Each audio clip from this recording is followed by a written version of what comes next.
Autobots Roll Out! Hi and welcome to the Ruby Tuesday. My name is Ruby. This is my review for Transformers War of Cybertron. It's a trilogy Netflix original anime series, and this is the first part. The war that has torn apart their home planet of Cybertron is at a tipping point. Two leaders, Optimus Prime and Megatron, both want to save their world and unify their people, but on their own terms. So there's 6 episodes, and I think for a lot of Transformers fans, you would have been eagerly anticipating this, especially as it's an anime series. It's in conjunction with Netflix. Hasbro, Rooster Teeth are really kind of the driving force around this. They've done a few animated series like this, and so we have an anime series now because Polygon Pictures have designed it, are the creators behind it, and so technically it is an anime because the studio is in Japan. So I woke up my two teenage sons this morning. We ran down the stairs like it was Christmas morning to watch new Transformers, because if you are a fan of Transformers, then you'll watch all content that surrounds Transformers. So even the Michael Bay films, even though they are nonsense, you love just seeing new Transformers films. And then every time you walk out of a Michael Bay Transformers movie, your soul's a little bit more crushed. And so when we had news of an anime, we're like, yeah, come on, this is going to be awesome. And I have to say, we are quite disappointed, and I'm quite astounded by some of the really high marks reviews. I've seen 80%, I've seen A+ across the board on some of the reviews, and I have to say I am a fan. I love the original animated film, the 1986 film. That is a proper man cry film. It has a great story. You get the emotional intensity, and when certain characters have emotional gut punch moments, which I don't want to spoil just in case you haven't seen it yet, then you'll know what I'm talking about. You'll feel that. You felt it emotionally. And this one, I found it really hard to engage with the characters emotionally. And so when there were supposed moments in emotional storyline moments, I didn't really feel anything, because I think that it's really catered towards the younger generation. So although it's an anime, and a lot of time anime is catered to a bit more adult, teens and up, this one did feel like it is catered for a younger generation. That's fine. We can get around as a family and watch it if the story is good. Now, we've seen the Allspark story, I think, told through various means, through comic books and graphic novels, and even in the films, in the game. So we've seen the story told before, so I sighed a little bit when I thought it was going to be this story. But that's just the initial 6 episodes for the Allspark. That's where it starts. That's where they want to grind it for the next 2 seasons, the next, I guess, 6 helpings of each season. Hopefully it will go in a different way, but the initial 6 episodes is about the Allspark, and basically who can get at it first and what they're going to do to survive. It's the end throes of the Cybertron war, and so we see those familiar faces, we see those familiar characters, we hear them.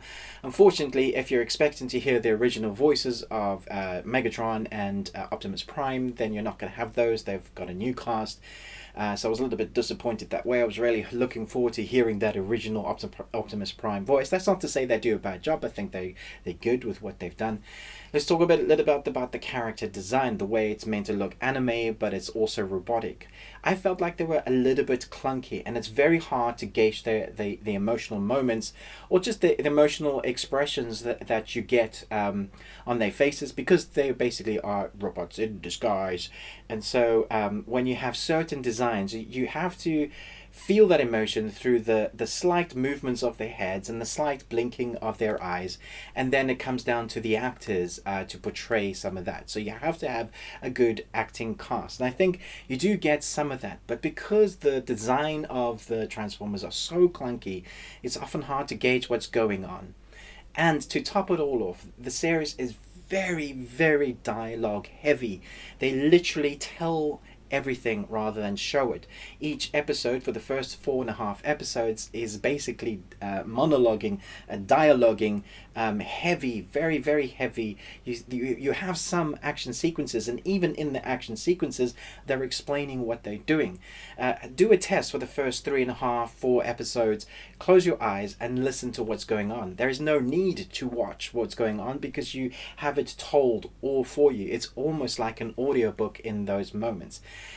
And so I was very disappointed with that. That's not to say that there isn't art design that's good looking, that isn't backdrops. I love some of the set pieces that was designed, especially when they're mixing that animation that they've gone for, the style that they've gone through, and mixed for this the really kind of grand landscapes, kind of giving you an idea of what Cybertron looks like, the decimation of it, what war has looked like. And then you get some of those favorites, probably some of my favorite I guess Autobots and Decepticons, expecting to hear some familiar voices and some not so familiar voices. It does lean a bit into the history, and I felt like that was when the story was strongest, when we learn a bit more about like some of the Decepticons and how they've been treated. We've seen how this war has taken a toll on both sides, not just the Autobots. Your story is always much stronger when you don't just lean on the good guys or don't just lean on the bad guys, but you tell it from both sides, and I feel like they try to do that. Had they delved deeper into that, I think it would have made the story much stronger. I feel like we could have had more story, more episodes, and delved deeper into that history, because I felt like that's when the characters really started coming alive, when we had backstory for some of the characters that we weren't expecting to have, and you felt for a character that you weren't expecting to feel for, not one of the main characters, like a kind of side character. There's one Decepticon that I felt like, oh wow, I really kind of feel for that character because of the backstory of that character. So I thought, wow, okay, had they done that more with some of the other characters, I probably would be more emotionally engaged.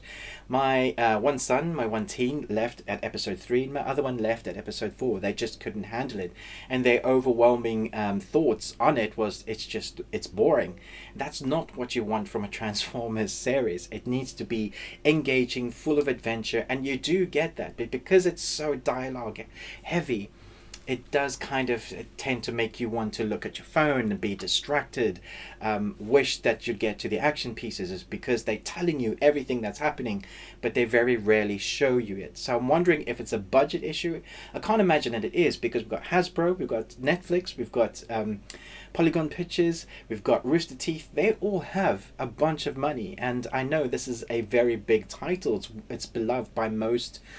It's beloved by many people across the board, from young and to old. So it does make my mind boggle a little bit that this is what we've ended up with. I do like the last episode and a half, and I'm not by any means saying this is terrible. I like some of the action. I like some of the colorizations and the color palette, the style, the look of it. But because you get that blockiness of the Transformers, and don't get me wrong, they are Transformers, they're always going to look somewhat blocky. It's just the style that the anime looks, so it's hard to gauge what's going on. And so they tell you everything, they explain everything, and so it's tell, don't show, when it's meant to be show, don't tell. So that is my major ergness with this series. That's not to say I didn't enjoy moments. There were story moments and background stories that I really enjoyed. The last episode and a half, like I was mentioning earlier, it felt like it really found its feet. The pace was much better, even though there were intermingling story as it went along. It took a few episodes to find its feet, and then it eventually got going in that last episode and a half. So I'm really hoping that that's what's going to be for the next 2 series, that we kind of have established the world, what's going on, how we've designed it. In the films, because there's so many little bits to their design makeup, you get to see a bit more emotion from those characters. You can see it because it's expressed on their faces. In the 1986 film, the way the animation is expressed, you also feel more for those characters. Here, I just felt like you couldn't really relate to that. I don't know if it's just me. Let me know in the comments below. It definitely wasn't just me in our family. It was all 3 of us that were watching this. Yeah, so I have mixed emotions about this. I'd love to know your thoughts in the comments below. What else did you see? What did you love? What did you not love? Chat to me in the comments below about this. I am still kind of excited for the next batch to see what they bring from it. Hopefully it will expand on the story and give us something new, something stepping away from the Allspark a little bit. I think that would be great. I'm a fan of the Transformers, and I felt let down. So I don't know. Maybe it's just me. You can see by my shirt. Love Transformers. It teaches on between a solid B to a C. So I don't know. You tell me. Thanks so much for watching this review, but most of all, until next time, remember, live long and Tuesday.